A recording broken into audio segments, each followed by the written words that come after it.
Olá, boa noite, tudo bem? Espero que estejam todos bem. Vamos continuar lendo a, a palavra de Deus, fazendo a nossa leitura comentada do livro de Atos.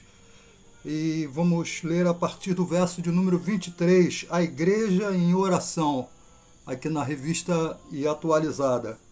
Tá? A propósito, qualquer hora dessa aí, ao invés da revista atualizada, eu vou ler a nova versão internacional para a gente fazer um paralelozinho, tá? Eu acho que vai ser legal essa experiência, para quem ainda não conhece a NVI. Tá? Nada contra a revista atualizada, pelo contrário, gosto muito. É porque eu tive resistência com relação à NVI. Hoje eu não tenho mais, tá? Pelo contrário, eu uso até as duas. Me facilita muito a leitura. Mas vamos ler então o capítulo 4, a partir do verso 23 ao 31. Uma vez soltos, procuraram os irmãos e lhe contaram quantas coisas lhes haviam dito os principais sacerdotes e os anciãos. Ouvindo isto, unânimes levantaram a voz a Deus e disseram: Tu, soberano Senhor, que fizeste o céu, a terra, o mar e tudo que neles há, que disseste por intermédio do Espírito Santo por boca de Davi, nosso pai teu servo. Por que se enfureceram os gentios e os povos imaginaram coisas vãs? Levantaram-se os reis da terra e as autoridades ajuntaram-se a uma contra o Senhor e contra o seu ungido.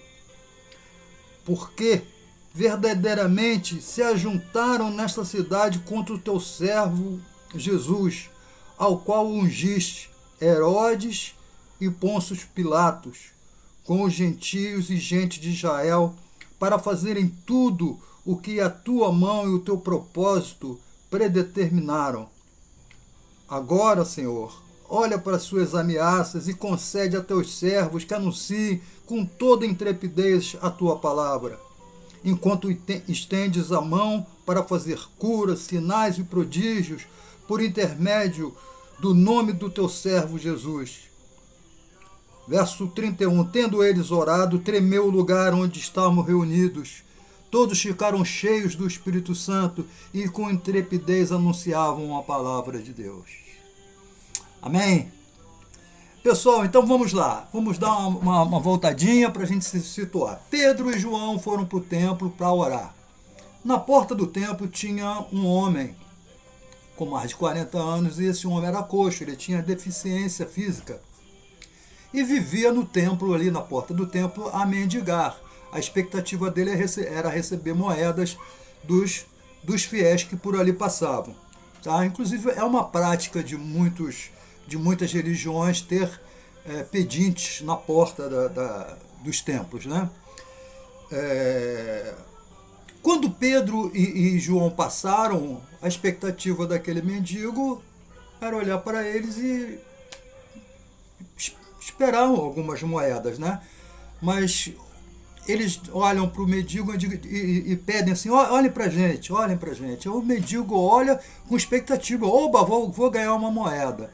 Mas a resposta que ele tem é no primeiro momento decepcionante, porque Pedro e João dizem para ele o seguinte: nós não temos prata nem ouro, mas o que nós temos, nós vamos te dar. Em nome do Senhor Jesus, seja curado. Nós falamos há algum tempo atrás a respeito do nome do Senhor Jesus e a gente está falando de novo aqui sobre o nome do Senhor Jesus. O nome do Senhor Jesus, eu repito, não é abracadabra, não é abre de sésamo, não é palavra mágica. Quando se fala no nome do Senhor Jesus, está se dizendo na autoridade, na concessão, na permissão, no poder do Senhor Jesus. É o que significa. Então, em nome do Senhor Jesus e no poder do Senhor Jesus, na autoridade do Senhor Jesus, na concessão do Senhor Jesus, fique curado. E aquele homem que há mais de 40 anos vivia com aquela deficiência, diz o texto que os tornozelos se firmam, os pés se firmam e ele fica de pé, ele pode pular, ele pode dançar, ele pode louvar a Deus. E o interessante dessa história é que o povo que conhecia aquele homem há mais de 40 anos fica atônito, diz o texto. Eles ficam espantados, eles ficam assim, surpresos. Como pode acontecer uma coisa dessa natureza? Eles passam até a acreditar que o poder que operou aquele milagre era de Pedro e João. E Pedro vem que explica que não, que no Antigo Testamento, onde ele, apesar de ser inculto, né, analfabeto ou semi-analfabeto, e a maioria que estava ali era assim, apesar deles serem pouco letrados, eles conheciam o Antigo Testamento, tá? Pela uma coisa que a gente chama de tradição oral, né? É passado de pai para filho, né? Então, desde pequenininho, eles escutavam os mais velhos contando as histórias dos profetas, e todas aquelas histórias, todos aqueles relatos lá do Antigo Testamento. Então, eles conheciam as profecias. E Pedro está explicando ali aquilo que a gente chama de exposição, né? Explicando aquilo que fulano de tal falou, aquilo que Davi falou, se cumpriu em Jesus. E nós matamos Jesus, mas Deus o ressuscitou no terceiro dia, né? E ele esteve com a gente, e no momento propício ele vai voltar para nos trazer tempos de refrigério, né?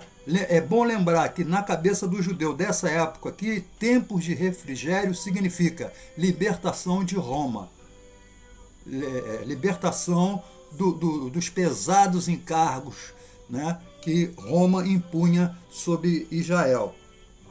E ele diz o seguinte, que através do perdão, através do arrependimento se obtém perdão através de Jesus. E eu tenho dito que arrependimento não é fruto do intelecto humano. O arrependimento não é fruto do coração humano, não é fruto de leitura de livro, nem da Bíblia. O arrependimento é fruto da ação do Espírito Santo. Você pode ler 300 Bíblias, mas se o Espírito Santo não atuar, você não vai se converter, né? Estamos cheios de relatos aí de homens letrados que leram a Bíblia, mas, no entanto, não se operou nada no coração deles. Eles leram a Bíblia por ler, como se fosse um livro qualquer. O Espírito Santo não atuou, tá? Se o Espírito Santo não atuar, pode acontecer o que for. E se o Espírito Santo atuar, pode acontecer ou não acontecer o que for. A obra do Espírito Santo é infalível, porque o Espírito Santo é Deus, e Deus não falha. Ok? Então ele está explicando que através do arrependimento se consegue salvação através de Jesus Cristo. Isso não agradava a liderança da religião judaica, que é a religião predominante no meio judaico, né? Ainda porque Jesus se opunha, né? Se você pegar lá o Sermão do Monte, lá em Mateus 5, 6 e 7, o Sermão do Monte, você vai ver Jesus fazendo uma leitura diferente a que os doutores da lei faziam, né? Jesus dizia, vocês entendem desse jeito, mas o certo é esse. Leia só o Sermão do Monte e veja se eu estou inventando coisa. Tá? E se eu estiver inventando coisa, o meu WhatsApp está aberto, o meu telefone se diz assim, ó, você está inventando. Tá? Mas leia 5, 6 e 7 de Mateus. Né? Jesus dizia, vocês entendem desse jeito, mas o modo certo é esse. E isso irritava a liderança. Jesus era ameaça a liderança judaica, porque, como eu já falei aqui, a liderança judaica ela mistura, é uma mescla de religião e política. Então, por isso que Jesus era mais ameaça do que o próprio Barrabás, que pretendia, através da espada, libertar Israel de Roma. Jesus não impunha espada, mas Jesus era uma ameaça muito maior para a liderança judaica, porque a postura de Jesus era uma postura espiritual, era uma postura de Deus, mais cortante do que a espada. O autor de Hebreus já falou isso, né? Lembra que o autor de Hebreus escreveu que a espada é mais cortante do que uma espada de dois gumes? E então a espada de Jesus, que era a palavra de Deus, era muito mais poderosa do que a espada de Barrabás. Então foi por isso que Jesus morreu e não Barrabás. A gente já falou até sobre isso. Meu WhatsApp, meu telefone estão abertos, tá? Então, diante daquele milagre, né, a liderança judaica não tinha como contestar. O povo que estava ali viu. O povo que estava ali conhecia o aleijado. O povo que estava ali estava vendo agora o aleijado curado. O que a liderança judaica vai fazer? Eles ficaram sem ação. Então, o que eles fizeram? Primeiramente, eles prenderam. Prenderam os discípulos. Né? E como já era tarde, já estava chegando às 18 horas, eu já falei aqui que o judeu conta o tempo dele de 6 horas da manhã até 6 horas da noite, né? Ou seja, do nascer do sol até o pôr do sol, diferente da gente, que a gente conta de meia-noite a meia-noite, por isso que o nosso horário é diferente. Ou seja, o que é hora nona para eles, né? Para a gente é 15 horas, porque nós contamos a partir de meia-noite e eles contam a partir de 6 horas. Então, 6 com 9, 15, que é o nosso 15 ou 3 horas da tarde. Então, quando você vê isso na Bíblia, você já conta, sabe que judeu conta a partir de 6 horas, enquanto nós contamos a partir de meia-noite, aí você vai ver a diferença de horário. Muito bem, aí prenderam eles, porque já era tarde, então no dia seguinte reuniu-se a liderança, pegaram os discípulos e falaram para eles, em nome de quem vocês estão fazendo esse tipo de pregação, fazendo esse tipo de coisa, de milagre. É claro que a liderança judaica conhecia também muito bem o Antigo Testamento. Claro. Então Pedro começa a falar a respeito das profecias sobre Jesus, né? E que esse homem foi curado em nome desse Senhor Jesus, que foi morto e ressuscitou e está no céu, é ungido de Deus, que nós matamos. Né? Vocês que rejeitaram, né? Falando que os judeus rejeitaram a Jesus, porque Jesus foi dado primeiro aos judeus. Né? Jesus era judeu. Se você não sabia, fique sabendo. Jesus era judeu. Então Jesus foi dado aos judeus, mas os judeus não reconheceram Jesus como filho de Deus. Por isso que João escreveu, ele veio para os seus, mas os seus não o reconheceram. Então ele veio para os judeus não reconheceram. E ele diz aqui que não há salvação em outro nome. Só existe uma maneira de uma pessoa ser salva, é através de Jesus Cristo. Né? Através da fé em Jesus Cristo, que também não é fruto de intelecto, não é fruto do coração humano. A fé é dom de Deus. Arrependimento é fruto da ação do Espírito Santo. A fé é dom de Deus. A salvação é um ato unilateral, ou seja, somente de um lado. Não é de um lado, não é mão dupla, né? Como um que vai daqui para lá e outro que vem de lá para cá. Não, é mão única. É de Deus para nós. A salvação é fruto da ação de Deus. Ok?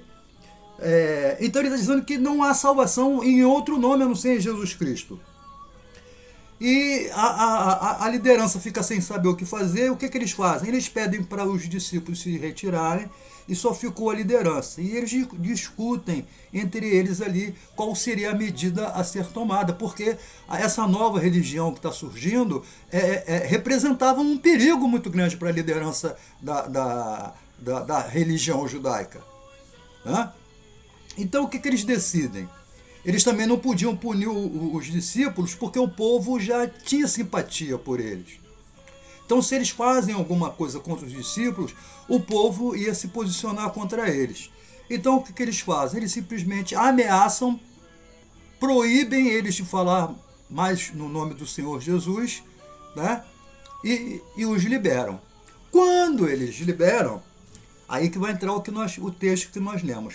Eles foram liberados, então eles vão e procuram os demais discípulos, né? Os demais do grupo, os demais seguidores de Jesus. E lá eles contam tudo aquilo que aconteceu, que eles foram presos por causa do milagre, que eles pregaram a Jesus, isso desagradou a liderança da religião judaica, né? E eles foram ameaçados, se eles voltassem a falar no nome de Jesus, eles iam ser presos, torturados e mortos, e etc. Né? E eu diria o seguinte, numa postura humana, qualquer um de nós, eu creio, pelo menos eu ia chegar para Jesus e falar assim, Jesus, olha, o que o Senhor mandou fazer eu fiz. Eu procurei caprichar ali, fiz o melhor que eu pude, mas agora está pegando. Os camaradas agora estão dizendo que vão pegar, vão prender, vão torturar, vão matar. Então o Senhor dá licença, eu vou tirar meu time de campo, eu vou voltar a ser pescador, eu vou voltar a ser marceneiro, eu vou voltar lá para minha família, eu vou voltar a trabalhar no campo e vou parar com esse negócio de pregar, porque os homens lá proibiram a gente de pregar. Então o Senhor dá licença, nós vamos voltar para a nossa atividade. Né? Humanamente, isso seria lógico e compreensível, tranquilo, mas a gente olhando para o texto, não é isso que acontece.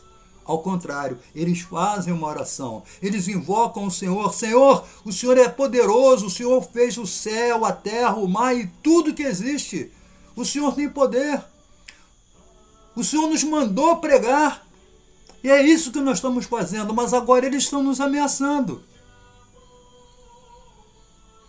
Né? Uma atitude humana seria eles chegarem e falar, Senhor, então agora o Senhor libera a gente de pregar, deixa a gente voltar para casa. Né? Mas eles fazem justamente o contrário. Eles falam assim, Senhor, não deixa a gente temer, não deixa a gente esmorecer, não deixa. Pelo contrário, o Senhor dá intrepidez, dá coragem, dá ousadia para a gente pregar. Eles pedem a Deus ousadia para continuar pregando mesmo sob a ameaça da liderança judaica. E diz o texto que o lugar onde eles estavam tremeu, usando a linguagem que Lucas usou lá no dia do Pentecostes, né? Como um terremoto, aquele lugar se sacudiu, e o texto diz que eles ficaram cheios do Espírito Santo. Eu me lembro da promessa que Jesus fez lá em Atos, capítulo 1 de Atos, quando Jesus falou para eles o seguinte, e recebereis o poder do Espírito Santo e sereis minhas testemunhas. Aqui, ó, a promessa se cumprindo. Eles ficaram cheios do Espírito Santo e o texto termina. E com intrepidez anunciavam a palavra de Deus. Amém? Gente, qualquer dúvida, meu WhatsApp está aberto, meu telefone está aberto. Eu discordo do que você está falando. Continuo aberto do mesmo jeito. Se vocês quiserem me convidar para tomar um cafezinho, uma água, bater um papo lá na varanda da sua casa, eu estou disponível. Se inscrevam no canal, é grátis, é só apertar o botãozinho aí, se inscrevam no canal. Compartilhem com seus amigos. Eu quero deixar uma tarefa.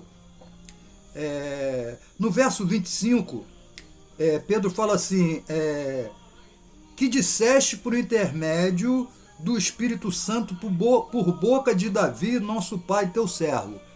Né? Ele vai fazer uma citação de Davi. Dever de casa, achar onde é que está essa citação. Aonde é que Davi falou isso aí.